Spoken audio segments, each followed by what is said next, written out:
नमस्कार स्टूडेंट्स, आज हम फिर से इसी कड़ी में आगे बढ़ते हुए BSc BEd fourth year maths संख्यात्मक विश्लेषण हमारी बुक चल रही है साथियों। और इसका चैप्टर नंबर 2 रैखिक समीकरण निकाय के संख्यात्मक हल। रैखिक समीकरण निकाय के संख्यात्मक हल के अंदर बीएससी बीएड फर्स्ट ईयर के अंदर हमने जब 3 अज्ञात राशियाँ हो और प्रत्यक्ष विधि के अंदर हमने क्रेमर नियम और व्युत्क्रम मैट्रिक्स विधि का अध्ययन किया होगा। बीएससी बीएड फोर्थ ईयर के अंदर हम जब 3 से अधिक अज्ञात राशियां हो तो फिर हम कौन कौन सी विधियों से रैखिक समीकरण निकाय को हल करेंगे। तो देखिए स्टूडेंट्स, इसको भी हम 2 भागों के अंदर विभाजित कर लेते हैं। पहली विधि को प्रत्यक्ष विधि और सेकंड को अप्रत्यक्ष विधि बोलेंगे।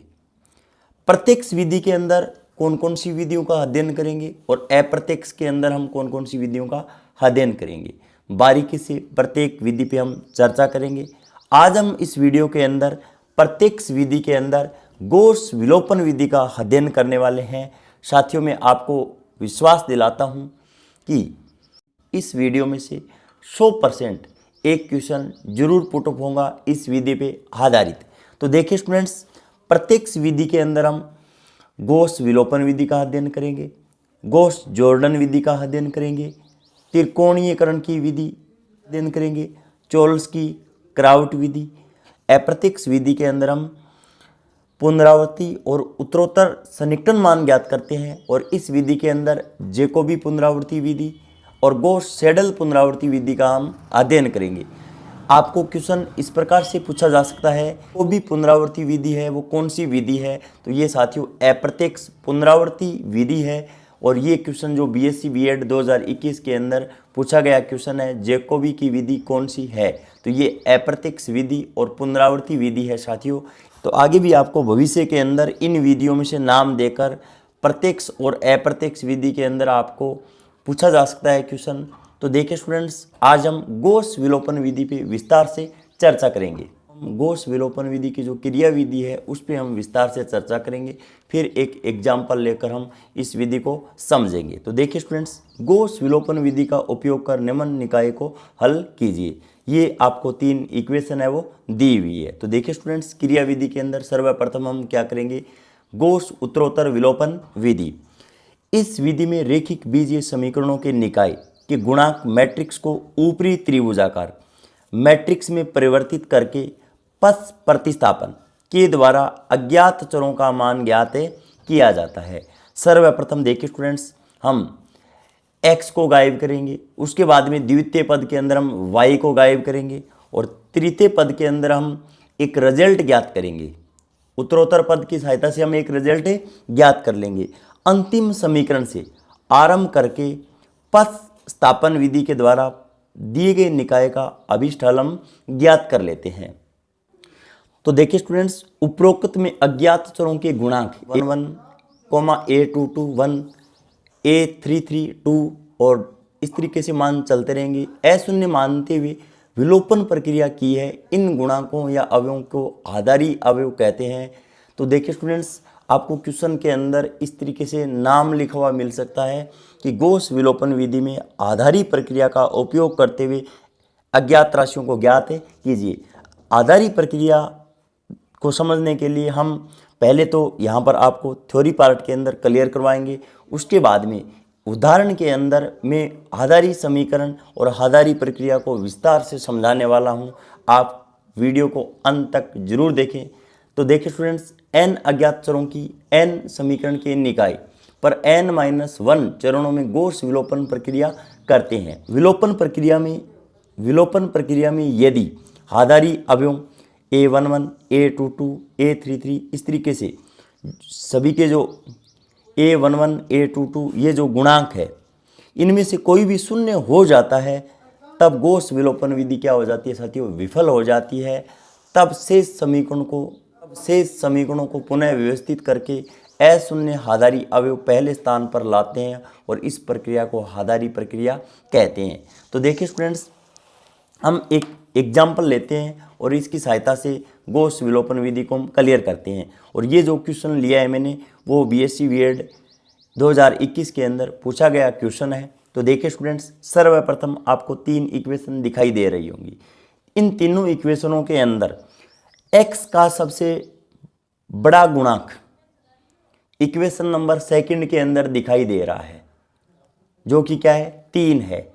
इसलिए इक्वेशन जो सेकंड है वो हमारी हादारी समीकरण होंगी, इक्वेशन होंगी, हादारी समीकरण होंगी। तो सर्वप्रथम देखिए स्टूडेंट्स, ये देखेंगे कि x का गुणांक सबसे बड़ा कौन सी समीकरण के अंदर है, तो समीकरण नंबर सेकंड के अंदर है। तो देखिए स्टूडेंट्स, यहाँ पर पहली जो इक्वेशन है इसको हम सेम एज टू एज उतार लेंगे। उसके बाद में जो सेकंड इक्वेशन है, जो हमारी हादारी समीकरण है, उस समीकरण के साथ हम कुछ परिवर्तन करने वाले हैं। वो परिवर्तन हम किस प्रकार से करेंगे, तो देखिए स्टूडेंट्स, हमारे पास इक्वेशन नंबर फर्स्ट के अंदर 2x लिखा हुआ है और यहाँ पे 3x है। ये हमारी आधारी समीकरण है। इस आधारी समीकरण के अंदर हम क्या परिवर्तन करें ताकि इक्वेशन फर्स्ट के अंदर जो 2x लिखा हुआ है इसके इक्वल बन जाए। तो देखिए स्टूडेंट्स, समीकरण नंबर सेकंड को हम 2/3 से गुणा कर लेंगे। गुणा करने पे यहाँ पर देखिए students, 2x plus 4/3y plus 2z और बराबर यहाँ पे हमारे पास 12 मान है वो शेष रह जाता है। अब यहाँ से 2x से 2x क्या हो जाएगा, कैंसिल हो जाएगा। यहाँ पर सरलीकरण करने पे हमारे पास इस तरीके से आप देख सकते हो, y/3 प्लस z बराबर 2, ये इक्वेशन ए हमें प्राप्त हो जाती है। एक नई इक्वेशन हमारे पास दो अज्ञात राशियों के अंदर मिल जाती है। तो हमने आधारी समीकरण और इक्वेशन फर्स्ट की सहायता से x को गायब कर दिया है। अब उसके बाद में देखिए स्टूडेंट्स, हम हादारी इक्वेशन और इक्वेशन नंबर थर्ड की सहायता से भी हम x को गायब करने वाले हैं। तो यहाँ पर देखिए स्टूडेंट्स, सर्वप्रथम मैं इक्वेशन थर्ड को लिख लेता हूँ, x plus 4y plus 9z बराबर है 16।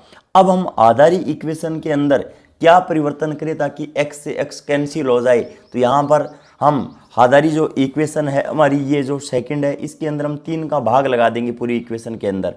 तो भाग लगाने पे ये इक्वेशन हमारे पास शेष रहेगी x प्लस 2/3y और प्लस z बराबर 6। इसको सरलीकरण करने पे y और z के अंदर हमारे पास इक्वेशन b प्राप्त हो जाती है। अब उसके बाद में देखिए स्टूडेंट्स, एक तो हमारे पास आधारी इक्वेशन बची है और दो जो हमने नई इक्वेशन प्राप्त की है उनको एक साथ लिख दिया है और इसको इक्वेशन नंबर 4, 5, 6 दे दिया है नया नाम। अब यहाँ पर इन तीनों इक्वेशनों में भी हमारे पास एक हादारी इक्वेशन है। हादारी इक्वेशन का अर्थ ये हुआ, यहाँ पर y का जो गुणांक है वो सबसे बड़ा कौन सी इक्वेशन के अंदर है। x तो हमने क्लियर कर लिया है, अब y को हटाना है हमें। तो यहाँ पर आप देख सकते हो y का जो सबसे बड़ा मान है इन इक्वेशनों के अंदर वो इक्वेशन नंबर 6 के अंदर है। किसके अंदर है, इक्वेशन नंबर 6 के अंदर। अब देखिए स्टूडेंट्स, एक तो हादारी इक्वेशन और इन इक्वेशनों की सहायता से हम एक z का मान ज्ञात करेंगे। तो देखिए स्टूडेंट्स, स्टेप नंबर 3 के अंदर हमारे पास जो हादारी इक्वेशन है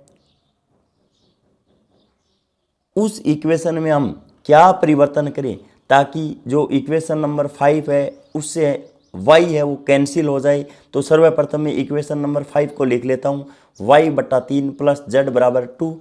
अब हादारी इक्वेशन के अंदर में 1/10 से गुणा कर देता हूँ। तो यहाँ पर इंटू 1/10, 10 से 10 कैंसिल हो जाएगा, y/3 बचेगा। तो इस प्रकार से यहाँ पे अगला जो मान है वो 8/10 z और यहाँ पे 1 बचेगा। इसको सरलीकरण करने पे यहाँ पर z का मान है वो 5 निकल कर आ जाता है साथियों।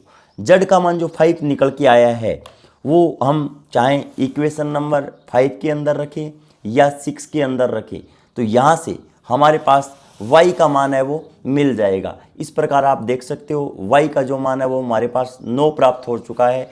अब हम इक्वेशन नंबर 4 के अंदर y और z का मान पुटअप करके यहाँ से हम x का मान ज्ञात कर सकते हैं। आप यहाँ पर देख सकते हो कि x का जो मान है वो हमने इस प्रकार से x बराबर 7 है वो प्राप्त कर लिया है। तो यहाँ पर गॉस विलोपन विधि के अंदर मित्रों सार यही निकलता है। सर्वप्रथम हादारी इक्वेशन चेक करते हैं। हादारी इक्वेशन की हम एक बार तो फर्स्ट के साथ और एक बार थर्ड के साथ संक्रिया करवा के x को गायब कर देते हैं। फिर उसके बाद में y को गायब कर देते हैं और अंत में हमारे पास एक z का मान निकल कर आता है। z को हम क्रमिक रूप से उत्तरोत्तर पश्च रूप में हम मान रख के तीनों का मान ज्ञात कर लेते हैं। यही हमारी गॉस विलोपन विधि है। अगले वीडियो के अंदर हम जैकोबी विधि पे हम अध्ययन करेंगे।